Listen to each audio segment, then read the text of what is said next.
Heute kommt das lang ersehnte Video über Mehle und alles, was ihr darüber wissen müsst. Hallo, hier ist Emma Magians. Heute heißt es wieder Hefewasser für alle, alles was dein Gebäck begehrt. In diesem Video teile ich euch alles mit, was ihr über Mehle wissen müsst. Dabei habe ich alles in Kapiteln unterteilt, die ihr unterhalb des Videos wiederfindet. In erster Linie bezeichnet man das als Mehl, was beim Mahlen von Getreidekörnern als Pulver entsteht. Die bekanntesten Mehle werden aus Weizen, Dinkel, Roggen, Emmer, Einkorn, Hafer, Gerste, Mais, Hirse oder Reis gewonnen. Weichweizen, Hartweizen, Emmer und Einkorn sind übrigens alles Weizenarten, wobei Einkorn zur ältesten Kulturweizenart gehört. Für viele Menschen ist Weizen ein Grundnahrungsmittel und findet auch in der Tiermast Verwendung. Der Hartweizen wird als Hartweizengrieß für Teigwaren genutzt und einige verzichten jedoch darauf aus Angst vor den Kalorien und Kohlenhydraten. Zur Herstellung von Broten sind vor allem die Mehle aus Weichweizen, Hartweizen, Dinkel, Roggen, Emmer und Einkorn geeignet. Aber auch sogenanntes Pseudogetreide wie Buchweizen, Quinoa, Hülsenfrüchte, dazu gehören zum Beispiel Bohnen, Erbsen und Kichererbsen und Kartoffeln wird zu Mehl verarbeitet. Meistens verwenden wir Mehl, um damit Back- und Teigwaren herzustellen. Laut Wikipedia können aus 100 Kilogramm Mehl 3.000 bis 4.000 Brötchen hergestellt werden. Ich mache ja meistens aus 500 Gramm Mehl 8 Brötchen. Hochgerechnet sind es also bei mir lediglich 1.600 Stück. Ich vermute also, natürlich, dass es sich hierbei um die industriellen Mengen handelt und hier wird ja bekanntlich noch mit einiger Chemie gearbeitet. Wenn ich jetzt spitzfindig wäre, würde ich sagen, die 3.000 bis 4.000 industriell hergestellten Brötchen machen so satt wie meine 1.600 selbstgebackenen. Aber sei es drum. Nun haben einige von euch sicherlich schon von der Teigausbeute gehört. Abgekürzt ein großes T und ein großes A. Es gibt an, in welchem Verhältnis das Mehl mit Wasser vermengt wird. Je höher die Teigausbeute ist, umso weicher wird der Teig, da der Wasseranteil entsprechend höher ist. Je niedriger, umso fester ist dann auch der Teig. Und so wird sie berechnet. TA, also Teigausbeute, gleich Teigmenge mal 100 geteilt durch die Mehlmenge. Habt ihr zum Beispiel 1 Kilogramm Mehl in eurem Rezept und 0,5 Kilogramm Wasser bzw. auch andere Flüssigkeit, dann sieht die Rechnung so aus. Teigausbeute ist gleich 1,5, also das Mehl plus Wasser, mal 100 und das geteilt durch 1 Kilogramm, also die Mehlmenge, ergibt eine Teigausbeute von 150. Jetzt gibt es bei der Teigausbeute die Begriffe Netto und Brutto. Die Netto-Teigausbeute beinhaltet dabei lediglich die Mehle, die zugesetzte Flüssigkeit wie Wasser, Milch, Hefewasser, aber auch Schrot. Die Brutto-Teigausbeute umfasst jedoch alle Zutaten, die im Teig enthalten sind. Dazu gehören dann auch die Saaten, Körner oder auch zum Beispiel ein Gemüsemus. Wenn ihr jetzt euer Mehl sachgerecht lagern möchtet, dann am besten bei unter 20 Grad Celsius und bei einer relativen Luftfeuchtigkeit von unter 65%. Helle Mehle halten sich dann ungefähr ein Jahr lang, dunklere Mehle allerdings nur 6 bis 8 Monate.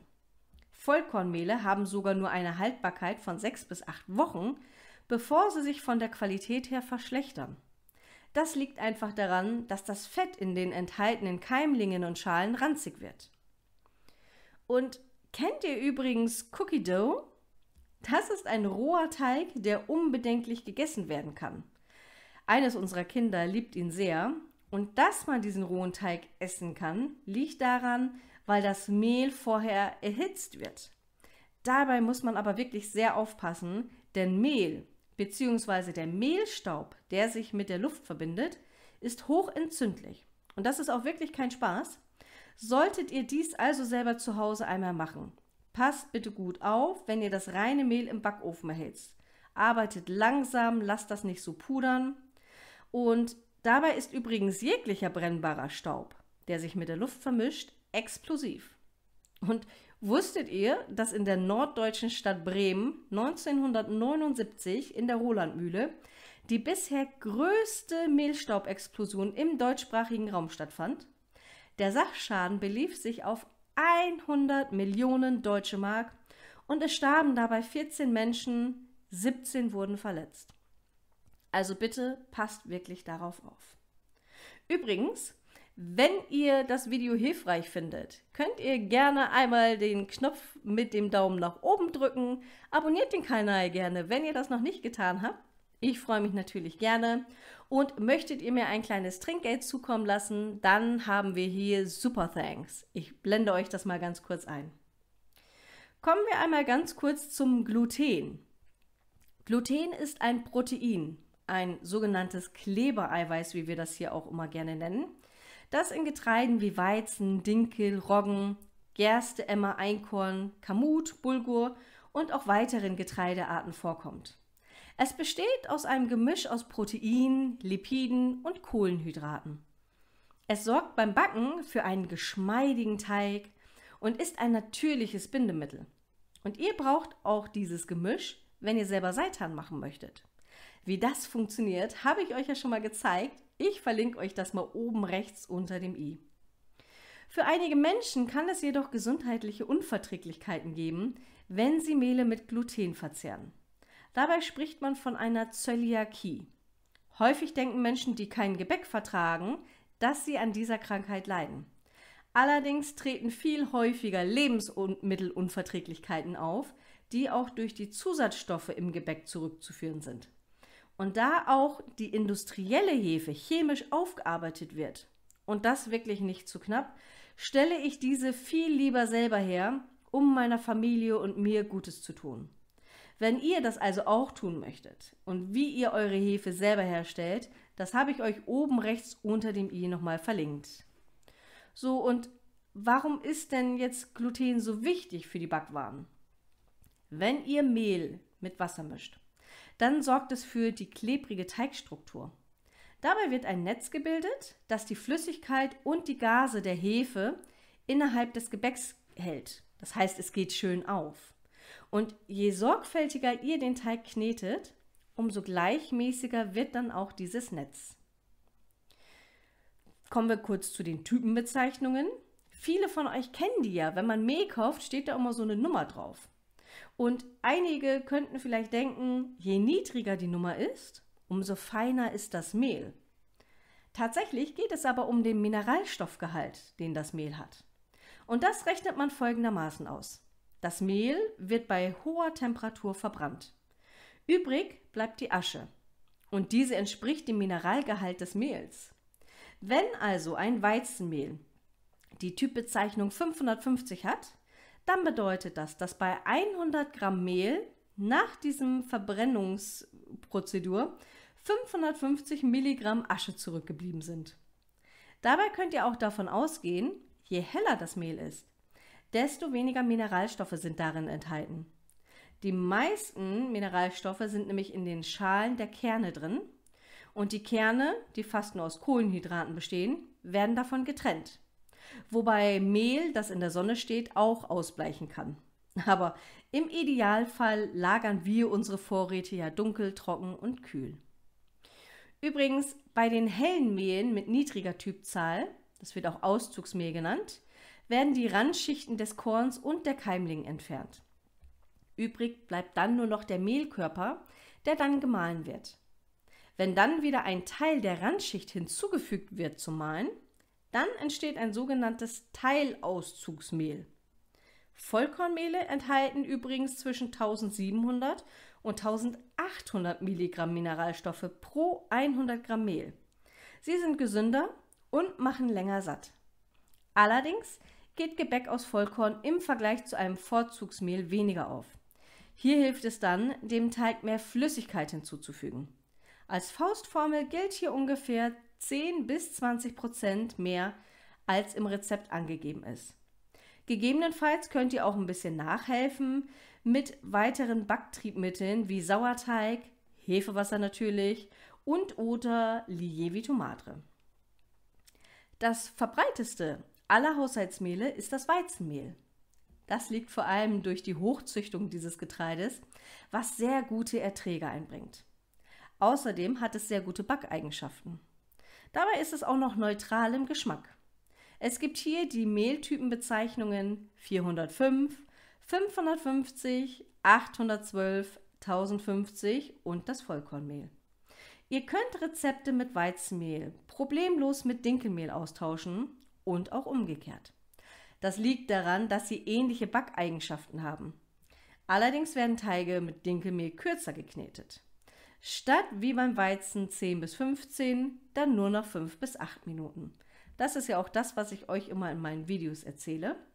Und das liegt einfach daran, dass es ein schwächeres Glutengerüst hat, so ähnlich wie beim Roggen.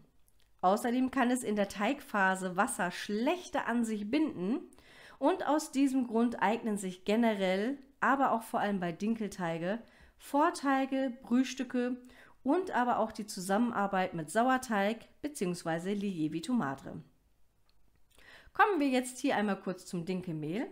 Hier gibt es die Typenbezeichnungen 630, 812, 1050 und das Vollkornmehl.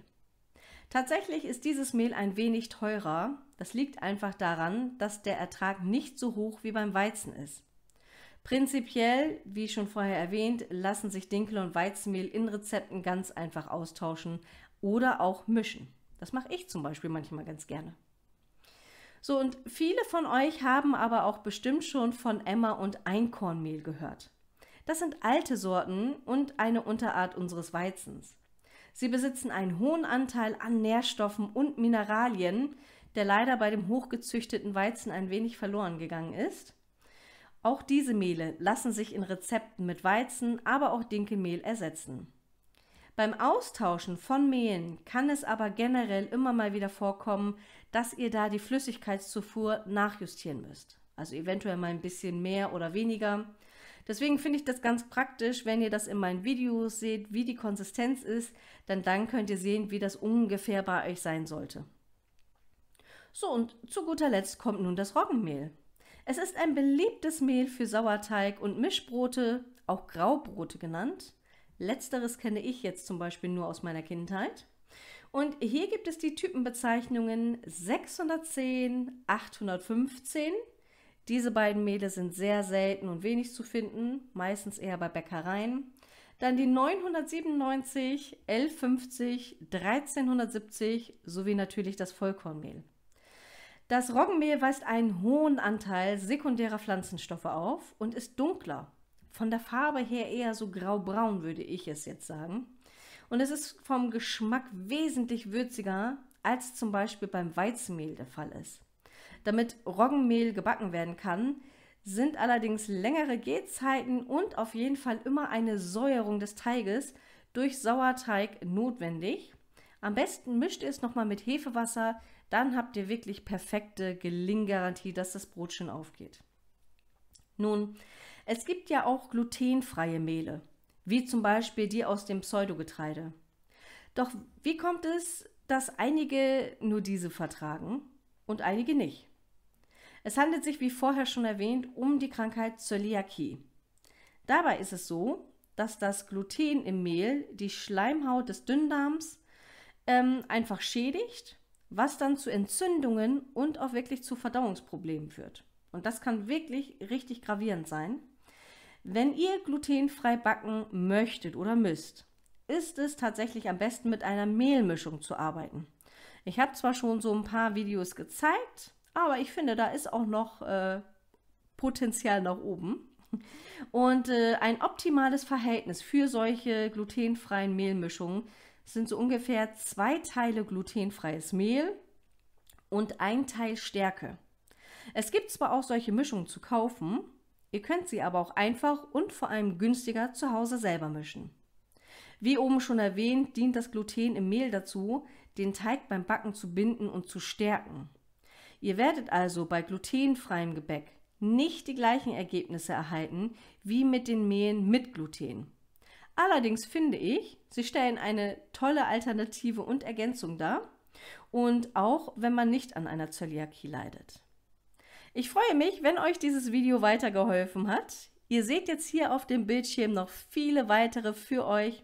Ich wünsche euch viel Spaß beim Anschauen und ich bin bald wieder zurück. Eure